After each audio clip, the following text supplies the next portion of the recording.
Steam users are review bombing past the Borderlands games in response to the PC version of Borderlands 3 being a 6-month Epic Game Store exclusive.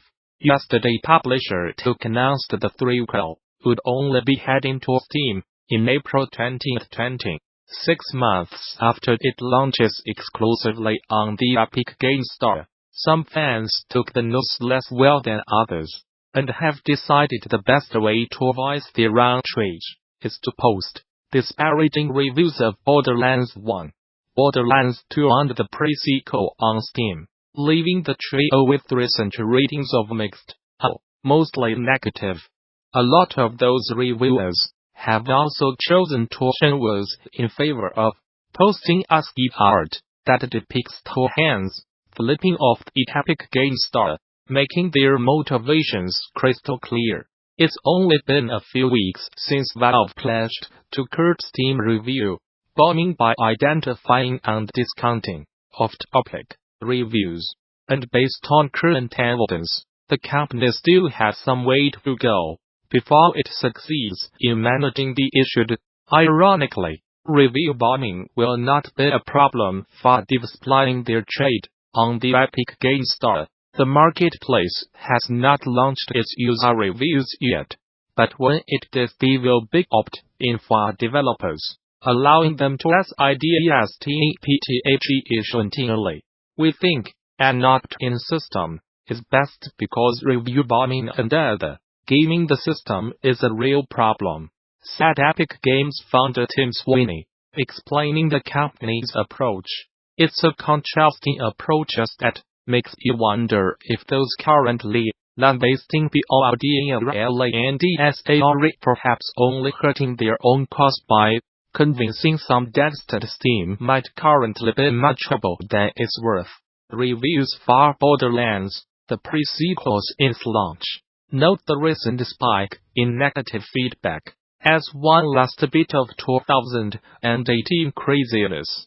The hit Netflix series, Black Mirror, unveiled a very ambitious episode called Bandersnatch, which was designed as a literal choose-your-own adventure tale, turned into a show. In return, I get to talk about a TV show, CYOA book, video game, all in one here. While the show does definitely capture the feeling of a game, how far does it go with this concept, and what game design lessons are there? The following post will be containing spoilers for the episode's plot and general format. Please do not read on unless you have gone through it already. Bandersnatch follows a programmer in the 80s, as by the name of Stefan, who has grown up with depression and anxiety over the loss of his mother. He is working on an adventure game based on a novel called Bandersnatch, and is going to work with the Premier Game Studio to get it done with over the summer. Within a few minutes, the episode's twist becomes clear, as we have to decide what cereal Stefan eats in the morning. From there, choices pop up every few minutes that led to different outcomes for Stefan. Each time a choice comes up, the audience is forced to choose. No choice is not an option here. The first major crossroad in the episode is to decide whether or not Stefan works directly with the studio on his dream game, or to work alone over the summer. If you choose to join the team, the storyline ends and the viewer is given their first redo. From there, we are introduced to the core group of characters that occupy Stefan's life. There is his father, who he lives with, his therapist, who he will see regularly throughout the episode, the head programmer designer of the company, and the owner of said company who wants the game done as soon as possible. The other major tidbit we'll learn is that the author of the book went insane and killed his wife, thinking that he was being controlled by outside forces. As the episode goes on, we continue to make incidental choices for Stefan, such as what occurred here by at the start. But then things start to branch out. Stefan continues to become more stressed out with working on the game, and as the audience, We are able to decide how he reacts to certain events. There are several dead ends written into the episode, such as having him destroy his computer instead of yelling at his dad. As Stefan continues to feel helpless, he begins to realize that someone is controlling him. And one of the funniest endings involves indirectly explaining to Stefan what Netflix is. Well, this is the funny ending. The rest are darker. Depending on your choices, Stefan could commit suicide, murder his father, or learn some disturbing truths about his life. That last point takes us to the deeper part of this episode. From a design standpoint, for viewers who pay attention, there are certain events that once viewed permanently change your options and what you see going forward. Stefan will remark already doing something and the scene will move faster as a result. For one example, several of the show's endings require the audience to watch and interact with other events to then go back and alter things.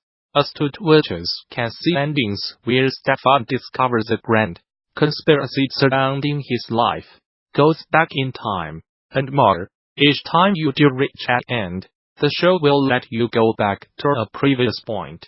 But the show picks what the real end points are, not the viewer. The show's major philosophical question is about the concept of choice. Are we really masters of our own fate?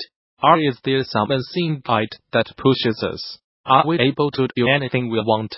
Are we just acting out roles given to us? In one of the endings, Stefan finished the game by going with the concept of not giving the player free will in the game, but giving them the illusion of choice. This is perhaps the most interesting concept that the show, and by extension, game designers face. When it comes to game design, this is a topic that I am well versed in, as I have talked about the illusion of choice on a number of occasions. Bandersnatch hits home at what choice means in video games and the failure of modern adventure games that try to convince the player that they are in control. Video games are a fixed element. All aspects of a game are decided upon by the developer. Even procedurally generated titles are built on an algorithm that determines how things work. Story-driven titles will never give the player full choice on the matter, but are about trying to trick the player into thinking otherwise. The concept of emergent game design is the closest we can see games coming to giving the player free will within a game space. Longtime fans of mine, oh how I completely fell out of love with Telltale Game storytelling after playing The Walking Dead. The challenge when it comes to choice in video games is that you need to figure out how much to give the player in your title.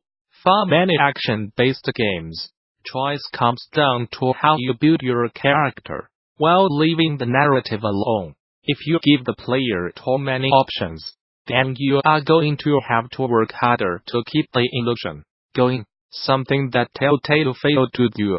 On the other hand, if there are too few options, then you are going to have to rely on your linear story keeping player invested to the very end. There is no wrong choice here, but you have to commit fully once you have decided. One of the best examples of a game giving the illusion of choice would be Prey 2016. Without spoiling it, the game not only keeps track of what the player has done, but alters the story and conversions based on your actions. Regardless, the player always feels like they are the ones in control, despite how the game guides them via the plot and circumstance. For people wondering about my thoughts on the series itself, I am not a huge fan of Black Mirror, and this is coming from someone who considers the Twilight Zone to be one of the greatest works of fiction never made. My problem with the episodes I have watched, going through seasons 3 and 4, is that the concept or trick never feels fully developed. There's no greater story insight into the topic other than, let's take X and make it stranger or bad. The biggest distinction for me, when watching Black Mirror compared to the Twilight Zone, is that despite being over 50 years old, the Twilight Zone still holds up, in my opinion.